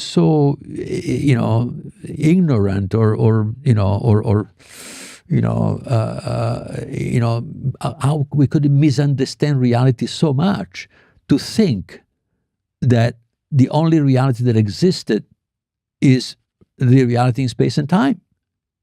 This reality, that classical reality, essentially, the scientism, the materialism, the reductionism that we have today, will be looked as a aberration in the history of mankind, because thousands of years ago we did not think that's this way. We were much more connected with a deeper reality, with a deeper sense of who we are. Not everybody, but the highest mind, the people that were writing books, the people that were translating their sense of reality, have given us an account of their thinking that is much more open to the deeper dimensions of human dimensions than what we have today with scientism. Scientism eliminates any meaning from reality, any purpose from the universe. So 500 years from now, we will look back and say, how could we be so, could have been so mistaken about what we thought about is real? Because at that point, I believe that we will have learned to explore deeper realities that today we don't give them any reality with our consciousness, and find out that we are beings of light, that we are beings that, go immensely beyond what we now give credit to ourselves. Yeah, and I agree. I think, us looking back on the 16th century right now and how much of what we were ignorant to then is just now everyday life for us. And if you just plucked somebody out from that time period, took a time machine back and showed them all the things that we have in the, in the world and what we understand about reality, it'd be so surreal where, it's like a Star Trek movie in comparison, and so the growth of technology is so exponential that, who could even imagine if we do make it through the existential crisis that we find ourselves in? Yeah. What life will be like. And there were a couple of things that I want to sidebar in terms of AI and the possibility of destructing ourselves in the next 100 years, where this is a very pivotal time that we live in right now, where it's make or break it for humanity. Part of the shift of that awakening process is starting to once again value our interiors, and the resurgence of valuing our interiors instead of just the reality that we can dissect in the Cartesian way of understanding the world around us. We start to explore, consciousness and how we are in this conversation at a much deeper level. And so that to me is why I feel like immersive experiences and creating containers in which people can have the taste of who they are in a more fundamental way, that feels like the first domino that everyone needs to be able to have the experience of, or as many people need to be able to have the experience of, which will then change everything. Like how you relate to the biosphere completely changes when you feel your connection to it, right? Yep. And so there's so many of these implications that change when we first have the experience of our interconnected nature. So I'm just curious to hear any thoughts you have as we start to shift societally to valuing our interiors again. Yeah. But the crucial thing is to include into this interiority, heart and belly, what I call the courageous actions, the ability to act with free will that comes from the deeper aspect of who we are. So, which is generally not acknowledged by science today. What is the heart? I mean, the heart is an organ that beats, When we talk about heart in the context of spirituality, the heart is love, is peace, is joy, is the comprehension, is knowing, all that. And if those are not valued, or they're valued only for what the usefulness that they can bring, that's not good enough, because the value is in knowing, is not in the usefulness. Because when the body dies, we are not in a world where we can barter, chips for dollars. That world doesn't have this stuff. I mean, that world is a world of self-knowing. It's the world where meaning is the currency. In that world, is not goods, it's not numbers. It's something that goes beyond. So to me, that is the essence of the transformation. If we don't, we can become highly technologically advanced. That's another possibility. 500 years from now, highly technological society with no heart whatsoever, just like machines. We have turned ourselves into machines that work with other machines, and that's it. So and that would be truly dystopic as a future. But that's a possibility. Yeah, one of the first inputs I ever put into ChatGPT, I said, write me the plot of a story where AI takes over the world, and it gave me this reality of two different factions that create off, one that is more naturalist and connected and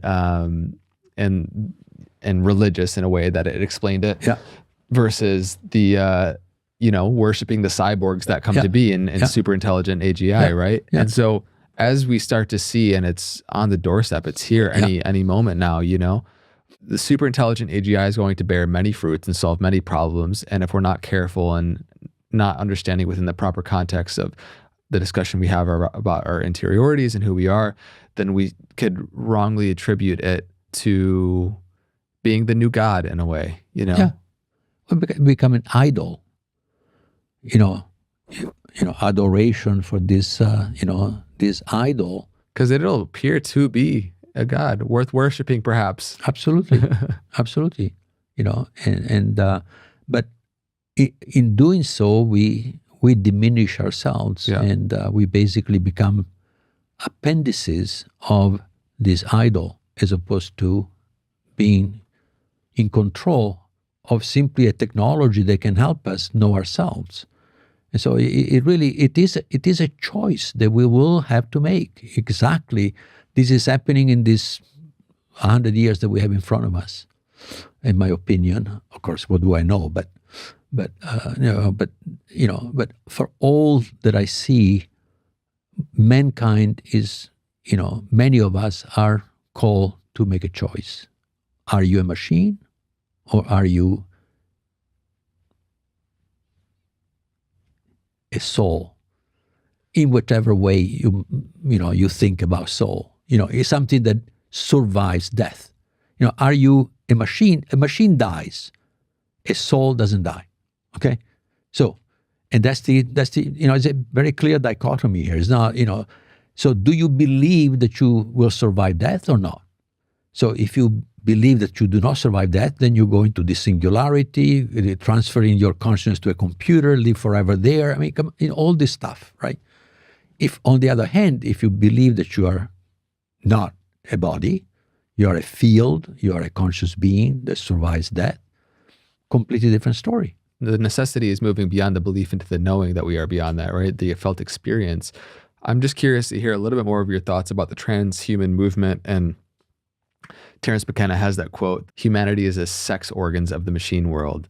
We are here essentially to birth the new species or race of intelligence, which is very... Frankly, I find it abominable as a conception. Because it goes to the extreme. It adds insult to injury, because it calls consciousness what is not consciousness.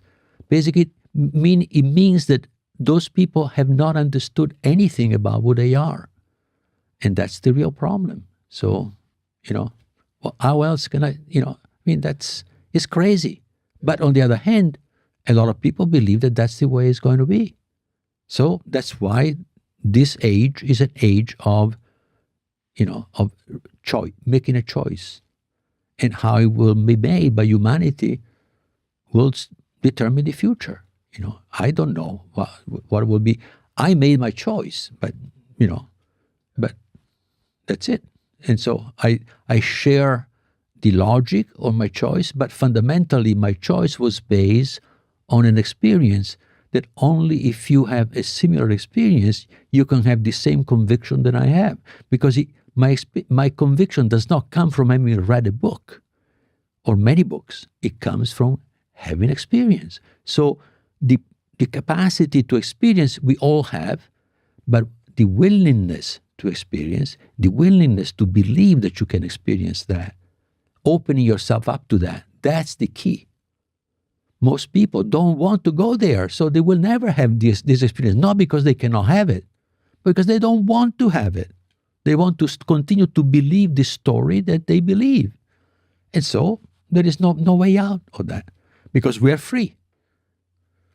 So, no one can force another person to choose a road that has free will to choose.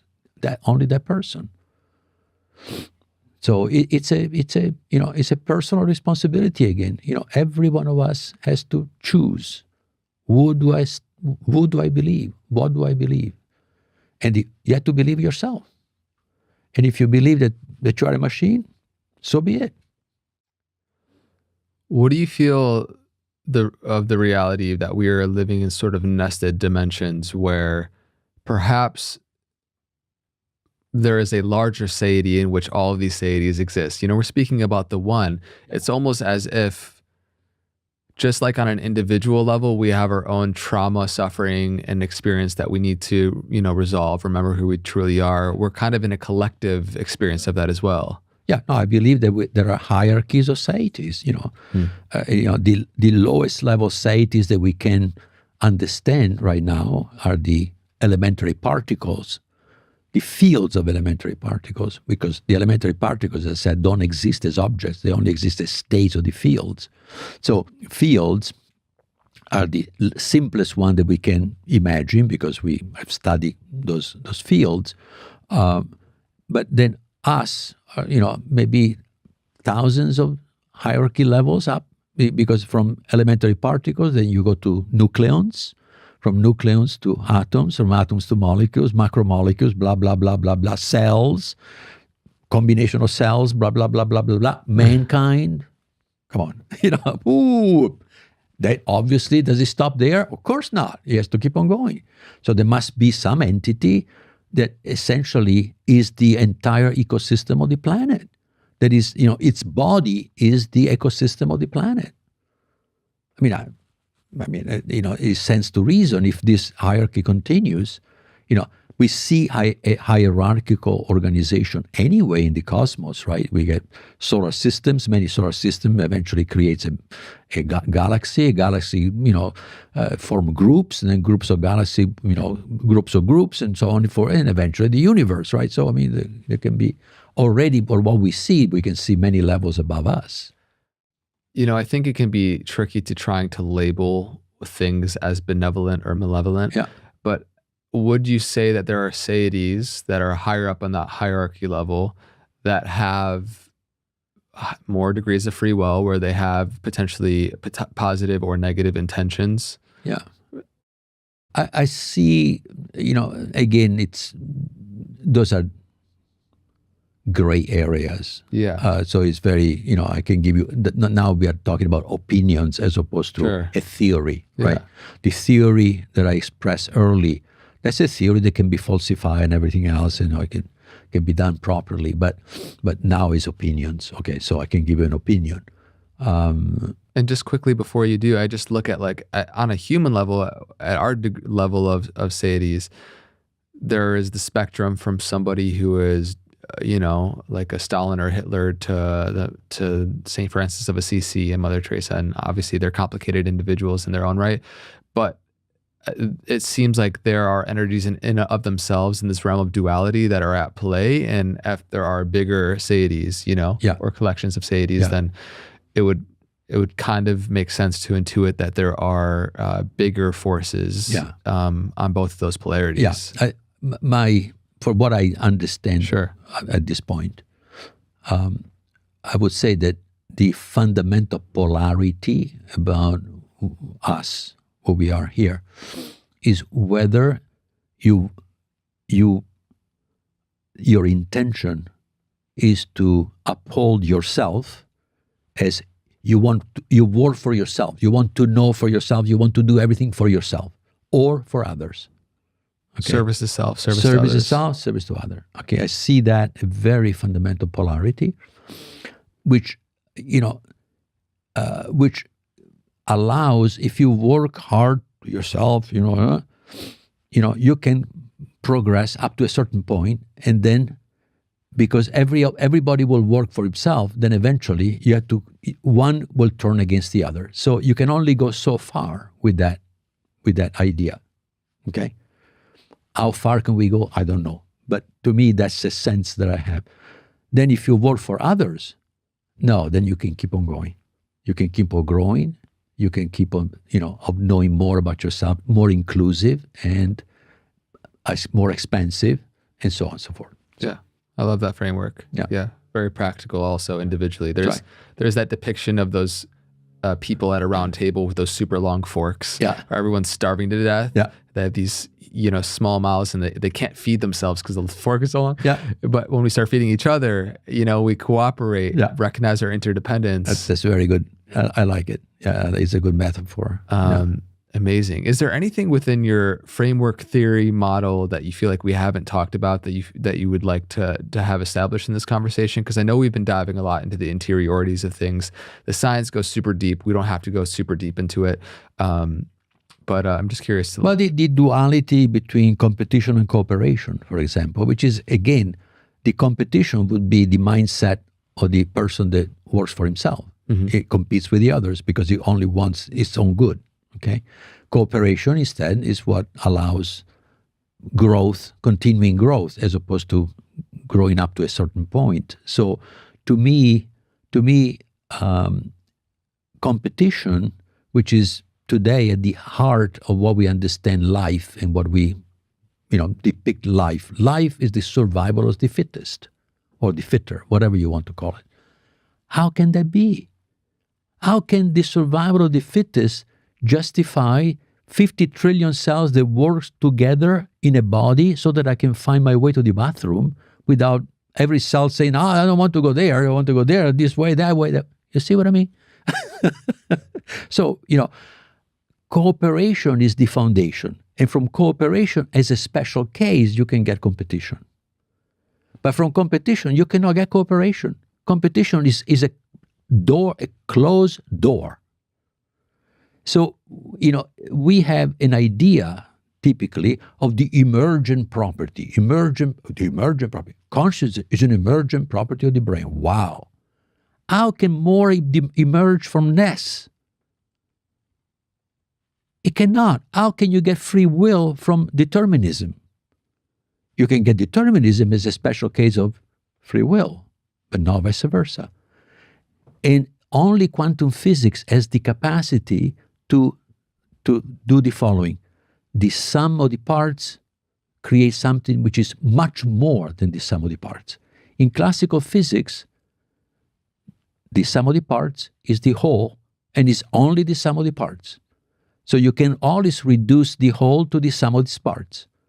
But it's only the sum of the parts. It's never more than the sum of the parts. So emergentism does not exist in classical physics. It only can exist in quantum physics. That's another thing that most scientism doesn't, a materialistic view does not accept, because they don't understand quantum physics. Quantum physics has properties that go way, way beyond classical physics.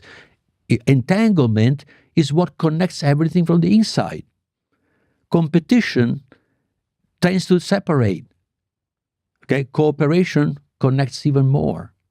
We need to learn to cooperate.